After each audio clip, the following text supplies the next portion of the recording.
My name is Charles Cotton. I am the president of the National Rifle Association, or NRA, a gun rights advocacy group.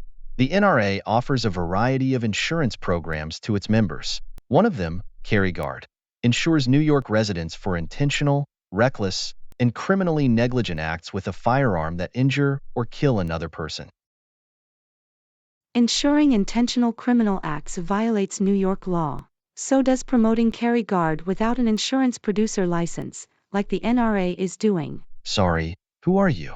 Maria Vullo, former superintendent of the New York Department of Financial Services, DFS. In 2017, I began investigating Carry Guard and the NRA's other affinity insurance programs. I met with senior executives at Lloyd's of London, one of the groups underwriting the NRA's insurance programs. I presented my views on gun control and my desire to combat the availability of firearms and weaken the NRA. I also mentioned that I would be less interested in pursuing any of Lloyd's insurance infractions unrelated to NRA business if Lloyd's stopped providing insurance to gun groups. I also issued guidance letters to insurance companies and financial services institutions, encouraging them to review their relationships with gun groups like the NRA and to take action to promote public health and safety. You cannot coerce DFS-regulated parties like Lloyd's to punish or suppress the NRA's pro-Second Amendment viewpoint and core political speech. That's a First Amendment violation. No, you have failed to state a First Amendment claim.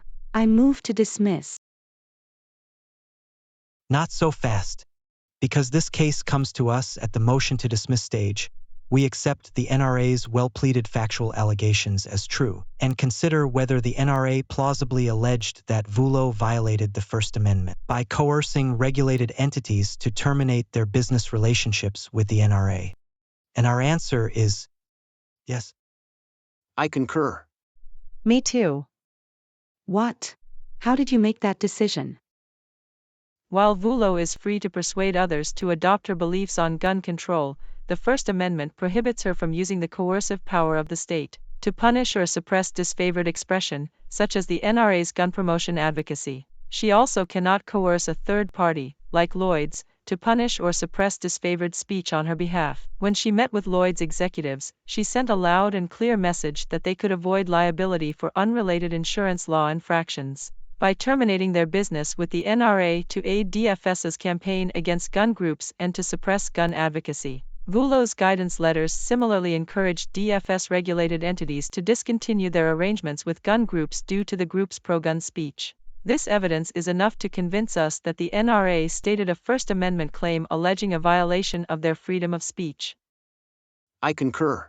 I write separately to address the fact that many lower courts use a four-pronged multi-factor test to analyze these types of coercion claims. However, these tests should be viewed as a set of useful but non-exhaustive guideposts and nothing more. The critical question, instead, is whether the plaintiff has plausibly alleged conduct that, viewed in context, could be reasonably understood to convey a threat of adverse government action in order to punish or suppress the plaintiff's speech.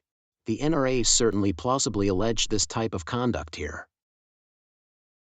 I also concur. However, I wish to stress that government coercion does not always state a First Amendment claim. Courts must assess whether and how that coercion violates a speaker's First Amendment rights, such as, for example, the government censoring a party's protected speech or retaliating against a party for engaging in such speech.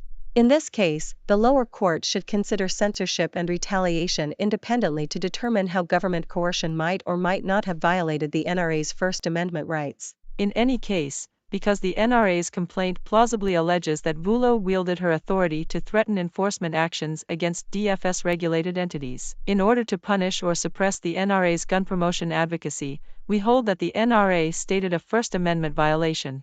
The judgment of the court below is vacated, and the case remanded for further proceedings consistent with this opinion. You rule, Supreme Court. You suck, Supreme Court.